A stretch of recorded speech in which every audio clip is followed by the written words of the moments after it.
All right, everyone, we are going to go ahead and start. Our attendees are coming in, and once again, I will ask you all to use the Q&A feature at the bottom of the screen to ask your questions.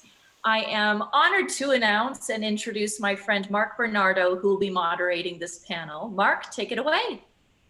Thank you very much, Julia, and welcome to all of our guests from all over the world and our panelists who are here with us for what we hope will be a fun and informative and somewhat historical discussion. Note the Masterpiece Theater background about the men behind the brand for two really interesting brands, two watch brands that on the surface don't have a whole lot in common, but what they do have in common is that they both were founded by and named for and work in the spirit of people who are really very important in the history of the watch industry, Jaquet Droz and Karl F. Bucherer.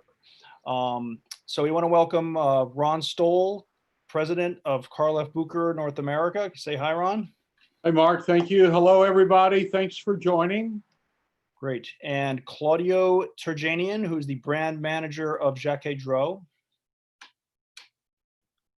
Hi, everyone. Thanks for joining us. Mark, great to see you again. Also, regards to Julia and Karl. Thanks to Ron. Thanks for, putting this together. It's a shame we can't do it in person, but hopefully we'll all get together next year. Thank you. And we're going to start off how we have been starting off. We're going to ask our two brand representatives what they're wearing on their wrist today. Claudio? So I'm wearing the Skelt 1 in ceramic. And this piece, it's a 41 millimeter watch. It's an automatic. I love this watch because really it's probably the most comfortable timepiece that I've ever worn. Sporty, elegant, it's lightweight, it's beautiful, you could tell the time. And I really just love skeleton watches. So it's the Skelt 1 by Jaquet Droz. And I can add that I wore that for 2 weeks, and it really was a fantastic, it was light, and it was still legible despite being super skeletonized. Ceramic was very comfortable, so just throwing that in there. Ron Stoll, what are you wearing today? Well, Red carpet. I am wearing the Karl F. Bucherer Monero Tourbillon double peripheral. Sweet. And we're going to be talking a bit about this watch, right? Yes, we will. Excellent. All right, so with that, we're going to let both of these presenters take you through the history of these interesting brands and their interesting founders. Claudio, can you take away? Sure. So I believe we have a presentation that we're going to share with you. So just give us a moment while it loads. And when you can see it, just let me know. You're all set. Okay. There it is. Next page, please.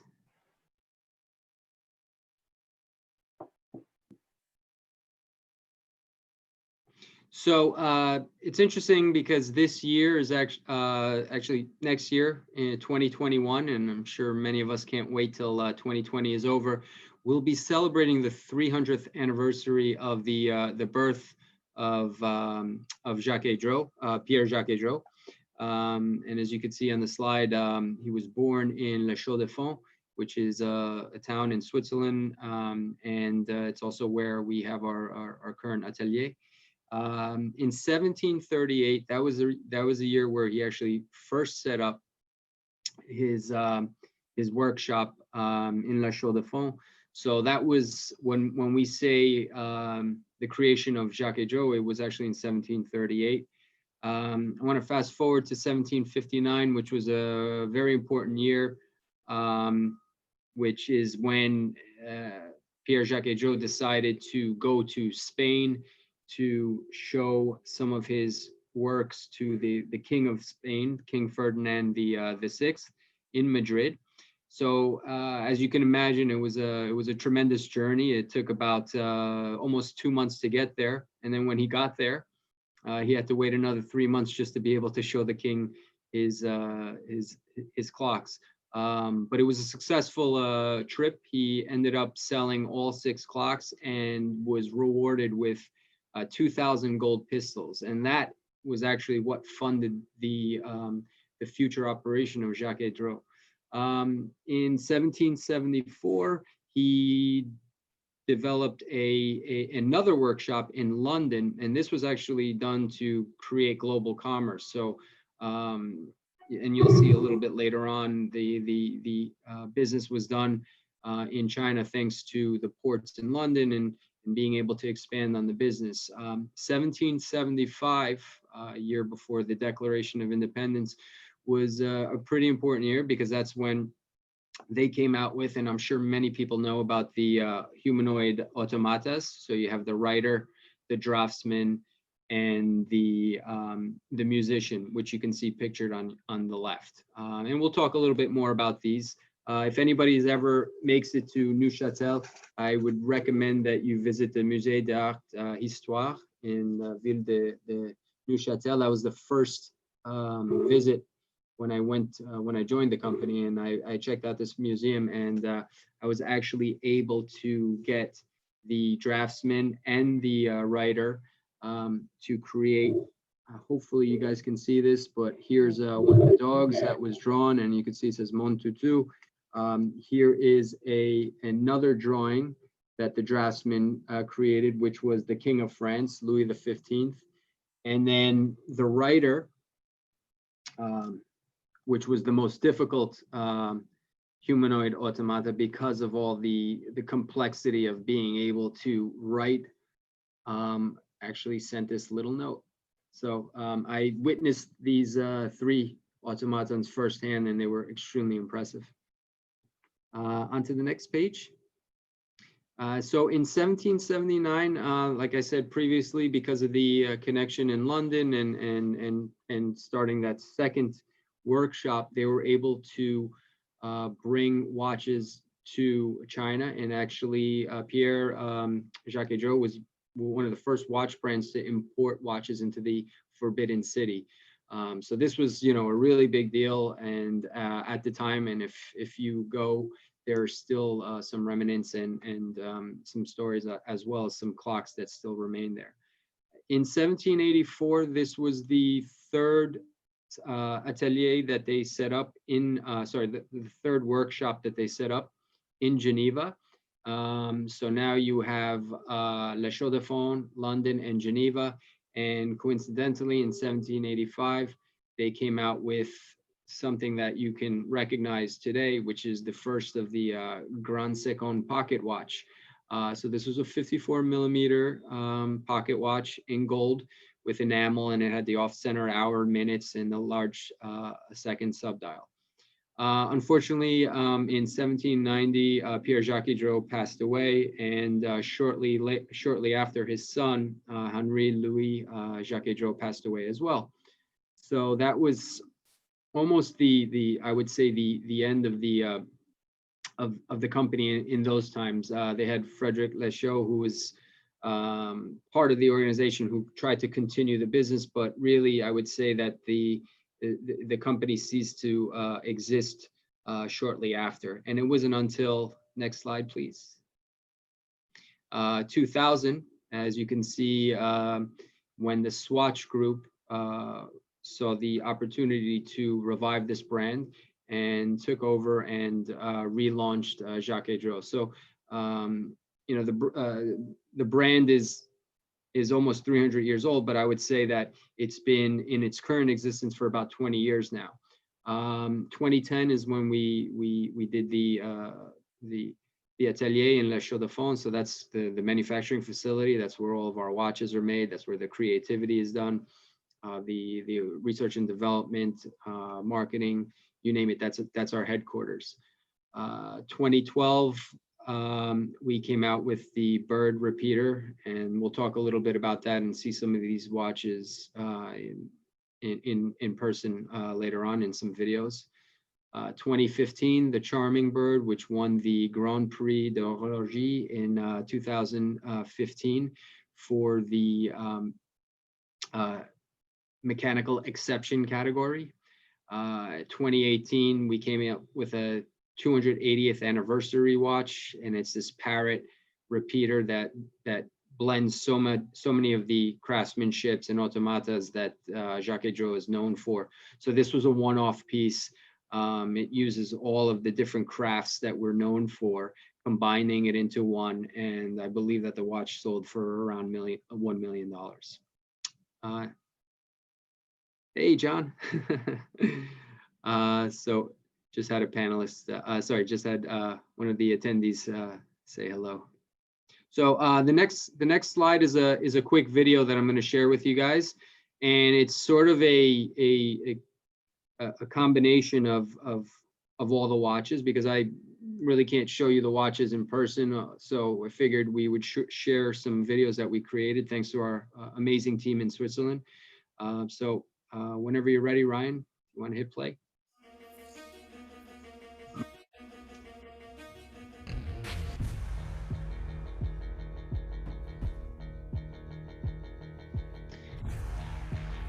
So this is the Skeld one, and it's similar. It's actually similar to the watch that I'm wearing. It's the Jaquet Droz 2663 SQ, 30 joules, 68-hour power reserve.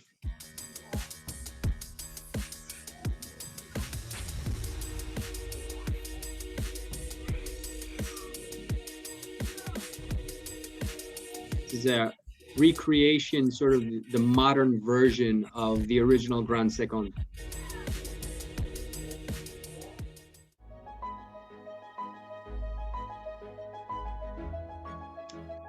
The Loving Butterfly Red Chinchilla. So this watch is direct descendant of the Draftsman, simply because one of the drawings that the Draftsman did had a cherub, which was being pulled by a butterfly. So this is an actual creation born from the original drawings of the automatons. As you can see there, you've got the butterfly, you've got the cherub. This piece in person is spectacular, because what goes into it, each of the trees, the leaves, the details are amazing. It also is, the dial itself is made out of chinchilla, which is it's actually 150 million years in the making. It's petrified wood, which is found in Australia, and also we're donating some of the proceeds to help the reforestation because of all the fires that happen in Australia. So we're giving back a little bit, but what I think is really amazing about this watch is not just the fact that it's an automaton and the fact that there's movement on there, but also at the same time, you're wearing a watch that's 150 million years old. Play, please.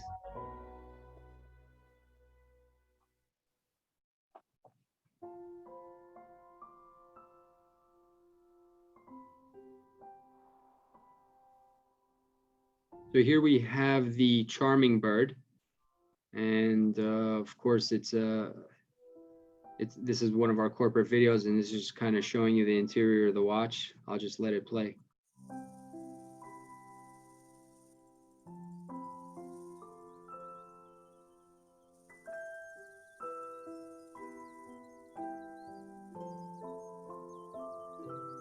The creation of this watch was very difficult to do. As you can see, it's a one of a kind. I don't think that there's anything out there. The fact that it's using pistons and tubes to create the whistle of a bird. And going back in the history for Jaquet Droz, if you really pay attention to the past, because of the nature, because of how beautiful Switzerland is, he was inspired by nature. He was inspired by birds and nature, and as you can see in some of his original designs, that bird is available in some of his clocks, the bird cages that go back like I said, almost 300 years.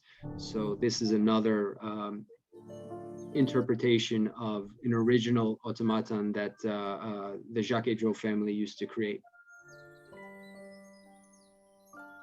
The watch itself is a pretty big watch. It's a 47 millimeter watch. It's limited to a certain amount of pieces depending on the metal.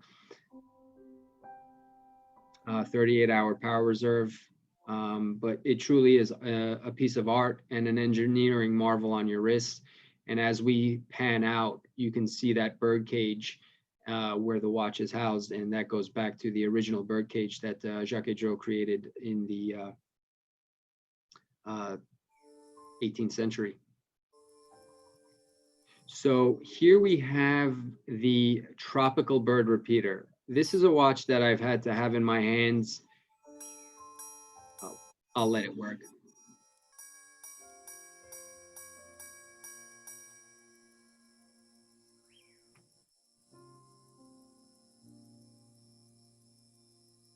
In order to really understand how this watch works, first of all, it's an automaton, but it's also a minute repeater. So it combines two really extremely difficult processes.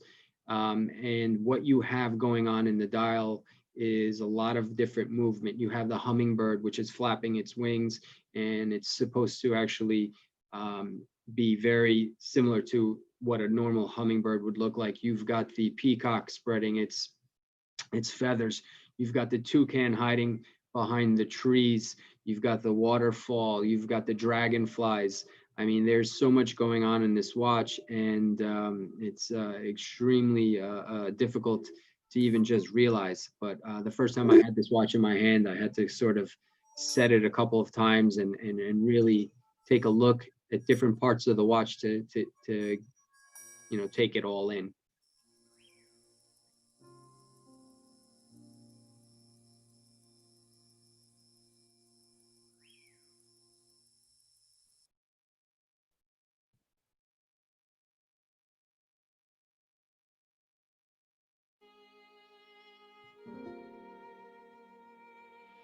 So this is the Magic Lotus Automaton.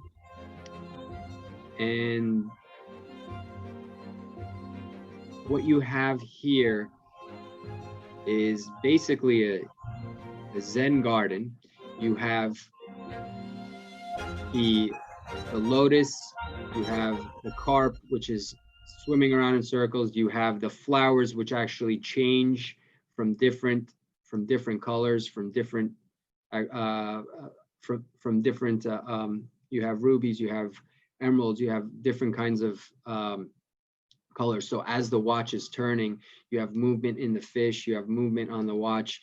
This piece itself is extremely beautiful to look at, but it's also extraordinary considering what's going on in the watch. It's almost like like you're in a lily pad watching this beautiful, you know, garden, which is, you know, making circles. There's also, if you look at the you can't really see it right now, but there is can you play it again, Ryan? So just get to the dragonfly. So the dragonfly, which you'll see right over there, that's the power reserve for the watch. So the watch will actually make a rotation. It's about 4 minutes long, and this will actually move up and down, and that's going to tell you how much power reserve is left on the watch.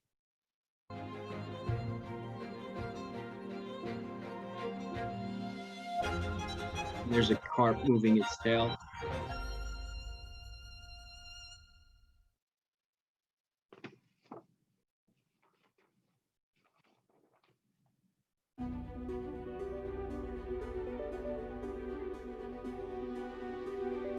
So the last creation, it's not a watch, it's not a timepiece, but it is an automaton, and this actually goes back to the original humanoid automatons. So this is the rider, And what I absolutely love about this piece is it can be customized. So can you freeze right there, Ryan? So when you look at this, it actually recreates the writer, the humanoid automaton, and this can be customized to your signature. And what's also really nice is if you look, the signature is etched on the actual machine itself, and then to the left of it, you have a code. So the only way that you can engage it by pressing the button on the left-hand side is you have to have the right code. So people can't just use your signature, but I think it's something that's really beautiful, and it can be used when signing a document or something that's really important. And as I said, we don't just make watches, but we also make really beautiful creations, and this is just another one of them.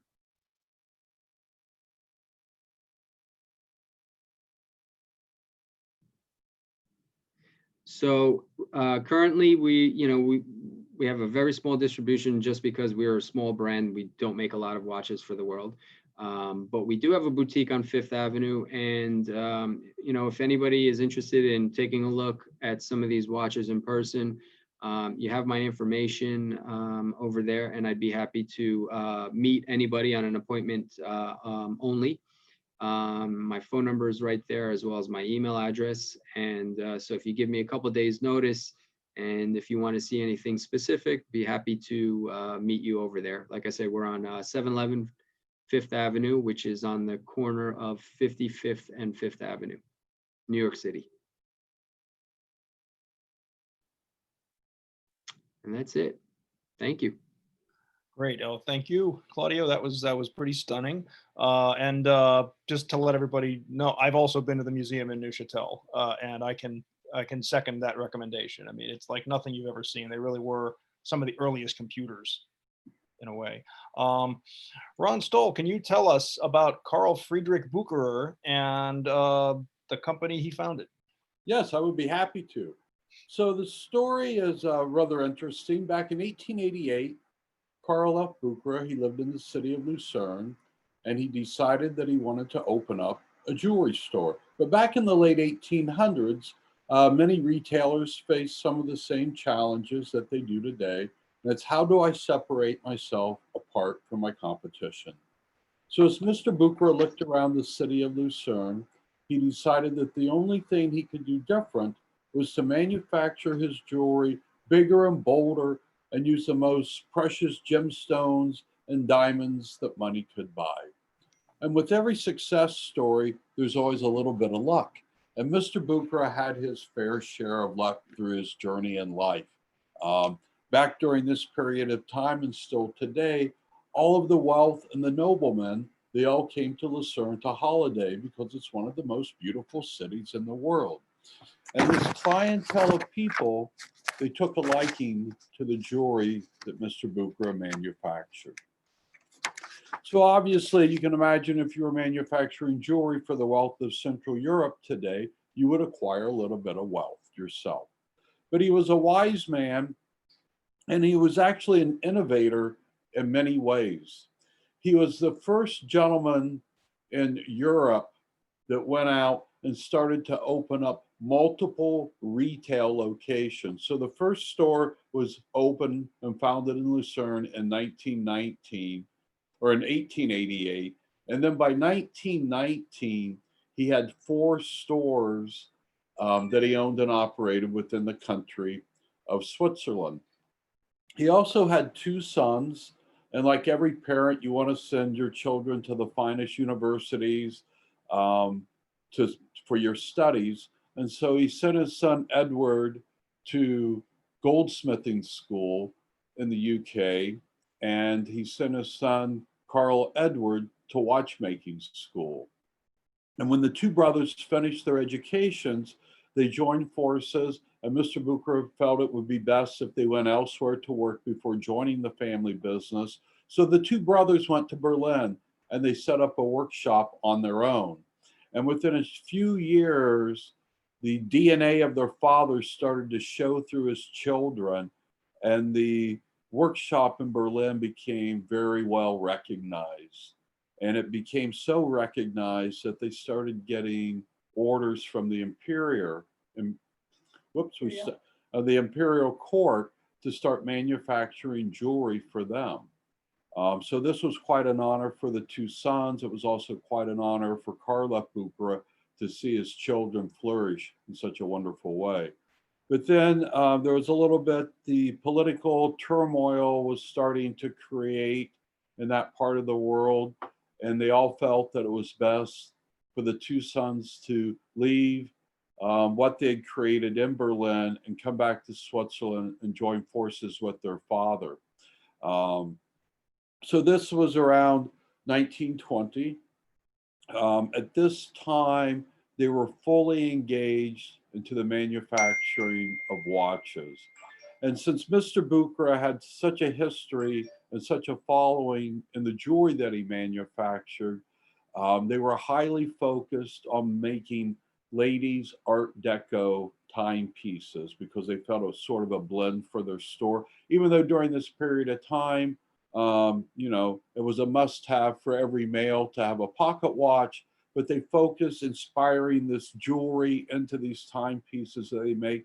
Many of these pieces are in some of the finest horological museums spread throughout Europe today. And then another thing that set him apart, again, the man was so creative in many ways. He started this vision and he was sticking watch movements in almost everything that human hands would touch throughout their daily life. I mean, he made a great collection of ladies' purse watches, little travel clocks that you can see on the right-hand side of your screen. He made ladies' lipstick containers that the lady would stick her lipstick in, and then at the end, he would jewel the end of this lipstick container, and when you would open the lid, he would have a watch movement embedded in that as well. Things such as letter openers, the desk accessories. We had our own bird cage, Claudio, but it didn't chirp and it didn't chime, but we did put a watch movement in it. And I actually think my daughter Emily had the pleasure of wearing that at an event a couple times when they pulled some pieces out of the archives. And then he also started working with enamel with these Art Deco pieces. And when you go back in Langnau, we have our museum collection on display. And there was no other man in the industry that had such wide vision as to where he placed movements and turned these objects into timepieces as what Mr. Bucherer did. So the success story continued. You know, their passion for men's mechanical watches also started to grow. I mean, we cannot take credit for manufacturing the world's first grand date watch. But in 1948, we manufactured the world's first grand date chronograph. There was also, there are many brands today that still want to associate their name in limited editions with family name Bucherer, but in the early going, there was also a brand that was a startup business in Switzerland at the time. And like all startup companies, you don't have any customers. And so this gentleman, he came to family Bucherer one day unannounced and introduced himself and actually asked family Bucherer because he felt that they were the only people in the country of Switzerland that people trusted to buy a fine timepiece and even a fine piece of jewelry from if they would sell his watches. And I wasn't around that day for that meeting, but supposedly family Bucherer and this gentleman had an immediate lot of respect for each other. So they granted Mr. Welsdorf's wishes. And so at this point in time, family Bucherer was the only retailer in the world that was supporting Mr. Welsdorf on a project of watches that he was manufacturing called Rolex. Again, you know, nobody knew of the brand. We had 4 Bucherer shops trying to sell them, so it wasn't so easy for Mr. Welsdorf. And after a few years passed, he came to family Bucherer one day and he said, you know, I have an idea. And he goes, your name, believe it or not, but he said to family Bucherer, you know, your name is more powerful than mine. And I feel that if you would allow me to put your name at the bottom of the dial for the watches that I manufacture for you, I could sell more watches. So again, you know, family Bucherer, they liked Mr. Wellsdorf, and he was quite a gentleman. And so they granted his wish. And at that time, because it had the Bucherer family name printed on the dial, it pre-approved to the public that these were good timepieces. And so that was kind of interesting. You know, you go back over 100 years ago and some of the small things and some of the generosity and things that people do just from the warmth of their heart to help other businessmen locally, and how it can help that turn into a success story of what it is today.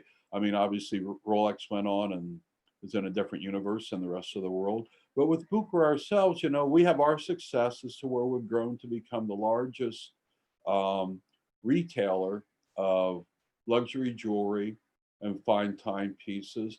Mr. Bucherer himself, and with the aid of his sons, they also can take credit to being the first multi-brand store in the world.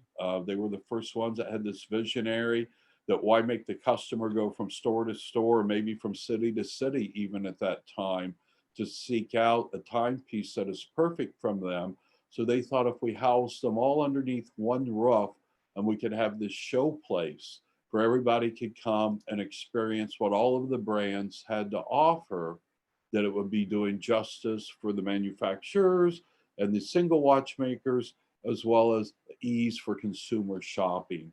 And obviously, this theory worked out quite well because it's still being practiced today all over the world by many successful retailers 100 years later. So as we, you know, roll the clocks forward, you know, the Bucherer family only manufactured watches during this period that were sold in their own stores. They always had the philosophy that less is more. The quality of the timepieces wasn't what was important to them. It was the quantity or the quality in what they manufactured that bared their family name that they felt was more important. So on an international basis, and even throughout the EU at this time, unless you actually had the pleasure of experience the shopping inside the doors of a Bucherer store, you actually never saw our products.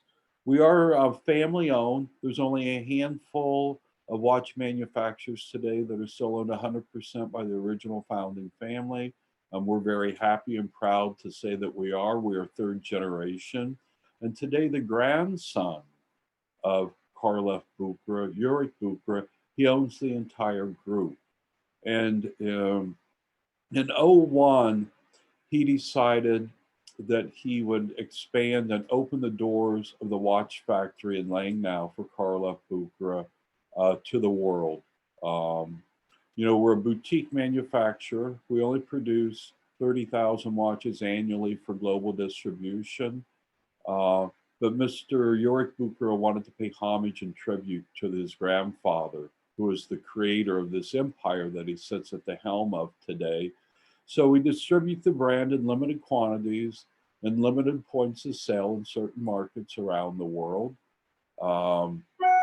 There are many innovations. You know, we were part of the Beta 21 project with, you know, many brands were in Switzerland in the production of the first quartz watch movement. The first quartz watch movement that was sold in the country of Switzerland was actually sold in a Bucherer store, and it did bear family name Bucherer on the dial as well.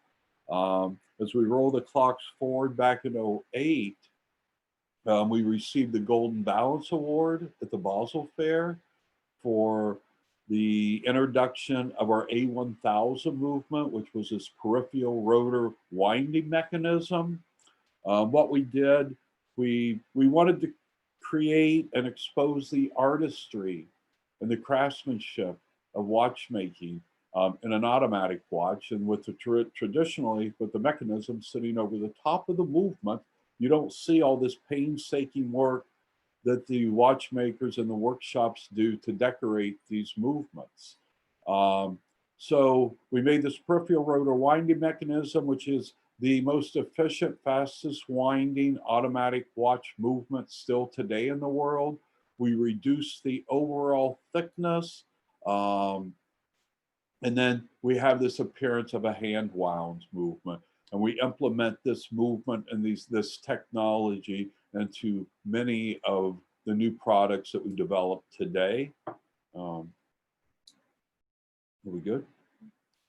So then we went on and we took this technology and we transformed it into our double peripheral tourbillon movement. We took the concept of the bearings that we placed this peripheral rotor winding system in, and we took the bottom races and we mounted them to the main plate and cut an edge in the tourbillon cage. And so the cage actually free floats. And so it's the world's only floating tourbillon. It's also the first watch in our collection that we incorporated the silicone escapement. And this has got a lot of global recognition amongst the tourbillon collectors. Then we made a limited edition, a heritage edition, which has an 18-karat gold plate over the back of the movement, which takes 40 hours to engrave. Each watch is identical because the famous white swans in Lake Lucerne is in a different position. And then there's the chapel bridge, and the original Bucherer store was just at the end of the chapel bridge. So when you came out of the front of the store, you were staring at the chapel bridge. So we wanted to make this limited edition of the double peripheral tourbillon in honor of the first Bucherer retail store, and then obviously the chapel bridge, which is famous around the world. And we couldn't help but inspire the famous swans that swim in it. Yeah, so for a quick recap, 1888, we're 132 years old. We still build watches the old world way. We use our hands. We don't use industrialization and robotics in our workshops. That's the reason we have such a low production number. And we're not a brand that's driven by marketing. We're just driven by pure Swiss watchmaking. Thank you. Thanks very much. And here's where I admit that whereas I have been to Neuchâtel, I have not yet made it to Lucerne, and I am desperate to see Lucerne. So hopefully that can be arranged at some point. Anyway, we're gonna send it around for some questions for you guys. I think Claudio needs to unmute, and I want to start off with you, Ron. We've learned a lot. You just showed us a lot about Mr. Bucherer, but what would you say, which innovation, which invention is your founder most renowned for, and how does the brand today express that spirit in the modern collection? Well, I think in the very beginning, and building all these ladies' jewelry pieces. I mean, today we still have ladies' jewelry pieces that we manufacture, and everything is done in-house from the stone cutting. And I mean, the entire pieces are made. They spend up to 2 years making these ladies' jewelry pieces. But from the watchmaking standpoint, with the creation of the A1000 and executing this peripheral rotor winding system today. This is some technology that was worked on for quite some time by many people, and coming up with the shock system upon when it takes impact for this massive weight being on the outer edge, not creating a train wreck with the intermediate winding gear and when you transmit this power to the barrel. That was probably the biggest thing recently that we have done. And then where we've furthered the development into other A2000, A3000, and into this tourbillon technology that we're working on. Unfortunately, we had something else up our sleeve that we were going to introduce at the Basel Fair this year that was new from the workshops, but they just put a hold on it, and we're going to wait till 2021 because it's too grand to make an online presence of. Gotcha. So basically, so you're saying kind of basically that that spirit of that creativity that you talked about, that From the very beginning. yeah, and now being expressed in a more modern way with this tourbillon movement and everything. Correct. Same question to you, Claudio. Pierre Jaquet Droz, how is I mean, seeing the video, it's probably pretty obvious, but Yes. how does the modern collection channel the spirit of Pierre Jaquet Droz? Yeah, no, and to your point, the video, you know, showed exactly what you were referring to. And you know, first let's start with the automata. When you look at the creations back in the golden age of the automatas, which was in the 18th century, you can see the bird cages, the famous humanoid androids, the snuff boxes, the singing birds. So when you look at today's watches, you see the modern interpretation of those, whether it's in a watch or some sort of a mechanism. And then of course we have to mention the Grand Secon, which was originated in 1785.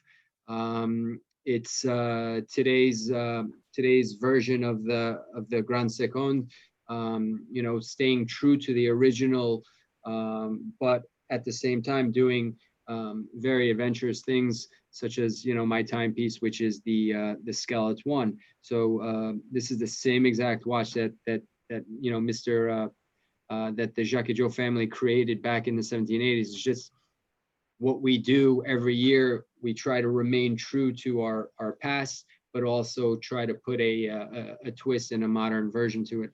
And then of course, the fine art decorations of the 18th century. So when you look at some of the pocket watches and some of the creations like the bird cage, and if you look at the Atelier d'Art collection that we have today, it's very much in line with the personalization of the watches that were being, and the clocks that were being made during the lifetime of the Jaquet Droz family. And then of course today we take it one step further, and one of the as a matter of fact, this morning I got a phone call from a VIP client, a great client of ours, and he said that he wanted to have an enamel painted, I don't want to give too much information, but he wanted to customize an enamel painting on one of his watches, and he wanted us to see what we can do. So we have the ability to do those sorts of things. And I think that if you read in the history books, you can see that the Jaquet Droz family used to customize watches as well. So I think that we are really staying true to who we were, even almost 300 years later. Great. Cool. So, Ron, we've seen a lot, we've learned a lot today about the Karl F. Bucherer, and everybody, a lot of people today know Karl F. Bucherer, the retailer, and now Karl F. Bucherer, the modern watch brand. How did Karl F. Bucherer impact the watch industry in a lasting way, in a lasting way that maybe people don't know so much about? Well, I think the most important thing that Karl F. Bucherer did is, you know, today we still live life and run our business based on the same business practices and principles and philosophies that Karl F. Bucherer did back in 1888 when he started his business. It's worked for 132 years, and we're starting to figure it out. But, you know, the main thing is we're not a marketing-driven brand or a marketing-driven company. I guess back in the very beginning, if you read in the history books, that Karl Friedrich Bucherer said he didn't feel that he needed to market his business, that he would much rather take the money and use it to manufacture more jewelry and more creations and have a greater selection in jewelry and in watches, and then all these other accessory items with timepieces that he incorporated in. So we're basically became this huge global company with very little marketing because we were always focused on what we were doing. It was sort of like taking the organic approach. You know, it's one customer after another, telling another customer about the great experience and about the quality and the products they bought. You know, today we have 470 retailers around the globe. Over 75% of them are independent retailers selling the brand.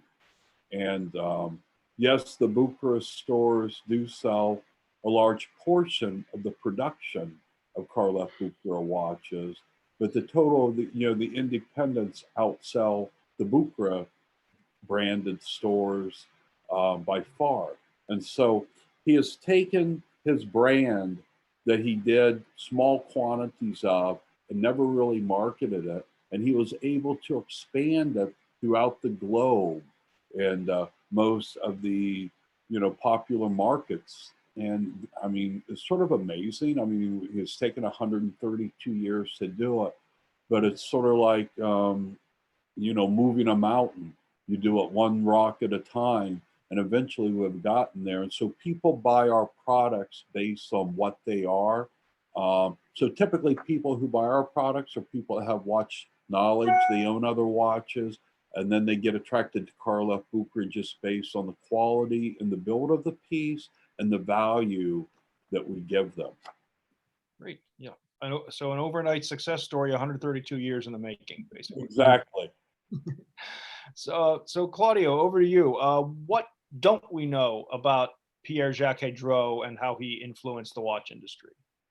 Well, I think, he, when we talk about Jaquet Droz, and we talk about the father and son team, I think many people don't even realize that there was a father and son team. So whenever you look at the two stars, the two five-sided stars, that's actually symbolic of this father and son team. So when people see Jaquet Droz, they might think, oh, it's just one person. It's actually, it was a father and son team. And then the other collaborations, I think many watch companies today, rightfully so, they keep things secretive and they keep things to themselves.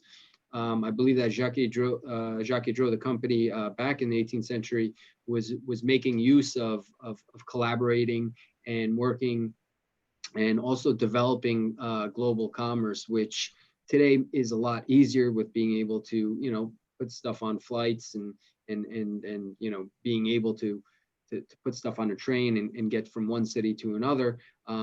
Back then, it was like I said, it took almost 2 months to go from Switzerland to Spain.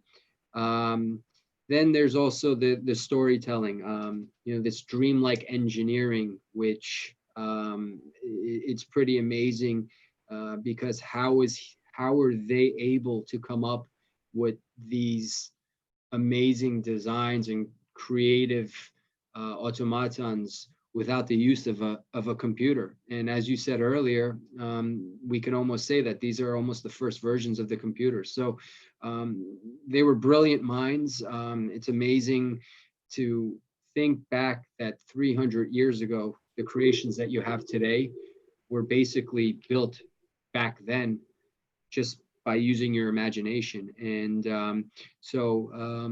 one of the other points was, Jaquet Droz still today continues to push the boundaries, and by being as creative and innovative as possible. So these are some of the things that I don't think very many people know and would love to share. Great.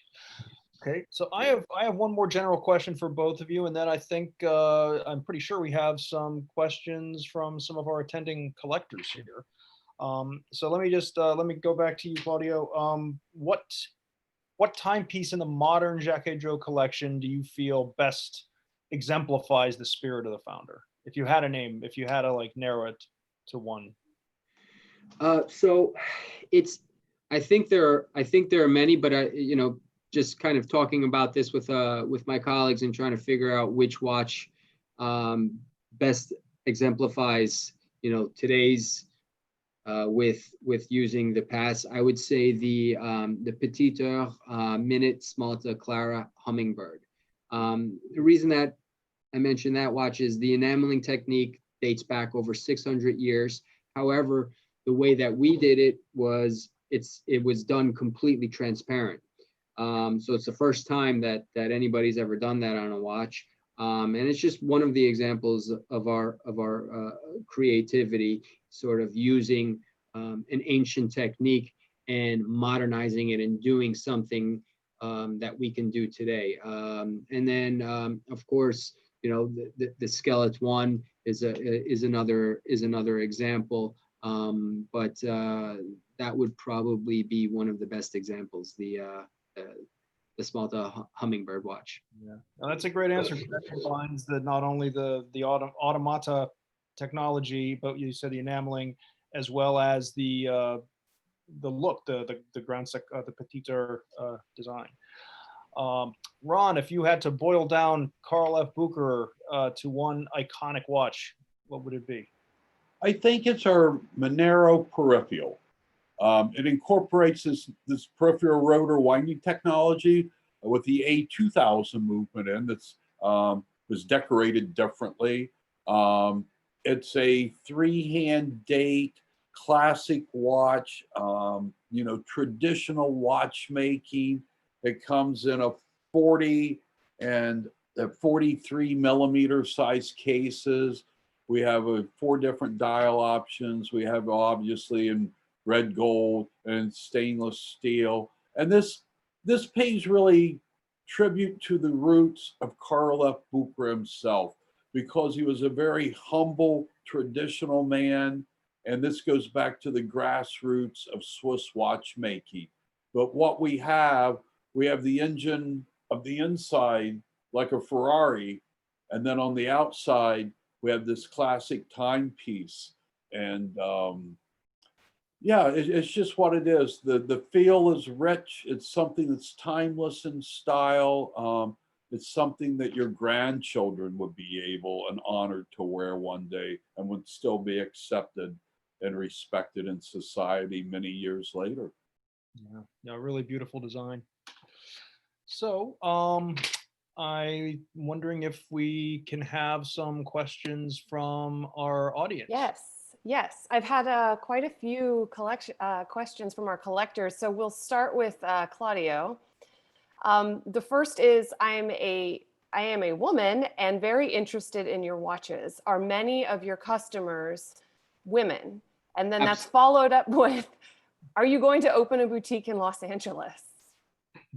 Well, yeah, that's a great question, and I think many of our clients, our collectors, are women collectors, and you know, part of the reason is, you know, when you look at what's out there in terms of our competition, there's not a lot of creativity out there. I almost feel like, and not to say anything bad about any of the watch brands, but you know, there's this shrinkage of watches. You take a specific watch and then you just make it smaller and you call it a lady's watch. We have so many other very creative looking timepieces, such as, you know, the Lady 8 or some of the other automatons that we have specifically geared and designed for women.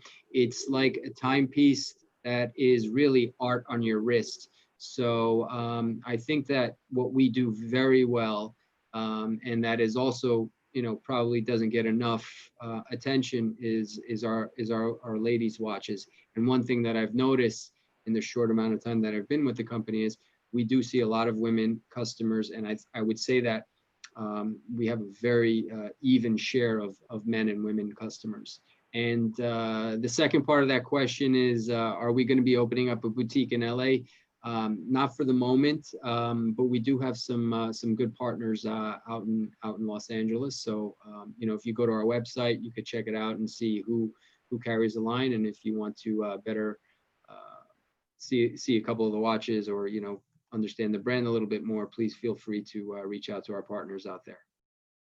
Okay, awesome. So Ron, could you please show us and tell us about one of the clocks on your bookshelf? Okay. That's an interesting question. What?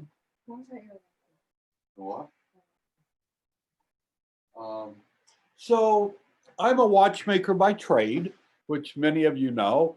And so I will grab another one. So I was always aspired by these inline movements in watches and in clocks. So I have a collection of desk clocks with these inline movements that I started collecting, 40 years ago. I think I was maybe 7 when I started. And then I also was gifted a beautiful Karl F. Bucherer 8-day clock, which was things that they did back through the 60s and all the way to the 40s. That's very inspiring with the stone base. Yeah, just some trinkets that I have around. That's very fun, Ron. Thank you. I actually didn't know you were a watchmaker by trade. I don't think I knew that. You did? No, in all these years, I don't think I did. Well, I have a service facility that we fix like 12 to 15,000 watches a month today still. How cool. Okay, so we're moving on to Jonathan. I just muted myself. Jonathan, I just turned on your microphone. Are you there to ask this question live? Yep, can you hear me? Yes, we can. And I believe this is for Jaquet Droz, right? Yeah, I just want to say thanks, WatchTime, Jaquet, and Booker for putting this together. Question for Claudio. I guess the question is really, what is the pitch as to why Jaquet Droz is the right brand to venture into and explore for someone that is more accustomed to the more quote unquote mainstream brands? Great question. How are you, John? Good to see you. So that's it's a great question, and I think that, having been in this industry for quite a few years now, I don't want to date myself, but there's always this rush towards what everybody else is wearing, and sort of this looking over your shoulder to see what that person wants or what that person likes. And I think what we offer at Jaquet Droz is, number one, the quality of our products. It's second to none. So, you're getting an unbelievably well-made Swiss timepiece, which has been created by artisans, by watchmakers in Switzerland, in Neuchâtel. And the fact of the matter is, you could be one of the only people in your state, country, to actually be wearing one of these watches. And I think that there's something to be said about owning a timepiece and being able to have something that not everybody else has, or can appreciate. And once you start wearing our timepieces, you become hooked, because then you start to realize, and like I said, I have several watches in my collection. This has now become really the most comfortable in my everyday watch. I don't really have much of a reason to wear any other watches. So you'll start to really fall in love with the brand once you start delving into what we offer. Thank you. That was a great question. The next question is for Ron. Ron, Karl F. Bucherer is a family-run company. The Bucherer family is still actively involved. Have you ever met them? Oh, yes. Yes. Mr. Bucherer, I've had the pleasure, actually, when I brought Karl F. Bucherer to North America, I had the pleasure of spending a lot of time with Mr. Bucherer himself. And then I've had the pleasure of traveling with Mr. Bucherer across America before, which was a very memorable week in my life. The man is probably the most humble, the most refined, and is by far the most intelligent man I've ever met. Wow. Quite a few questions are coming up in the feed asking, did Karl Bucherer purchase the Tourneau stores? Well, there's Bucherer Retail, and then there's Karl F. Bucherer, the watch manufacturer, and they're totally separate companies. The only connection they have that Mr. Yuri Bucherer owns both. But yes, Bucherer Retail did acquire Tourneau. And the synergy just seemed right. I mean, Tourneau is this great, iconic watch retailer in America. They're over 100 years old, just like Karl Bucherer. They're a destination place for many tourists around the world that come to New York and come to LA and these places. And part of their stops is going to the time dome, the time machine. Just like when you're in the old country, you have to go to a Bucherer shop as well. It's just to say that you've been there. And so we thought it was a perfect fit. And yeah, it's going quite well. The Tourneau organization, I can't say enough about them. From the sales associates to the store directors to upper management, they breathe watches. It runs in their blood.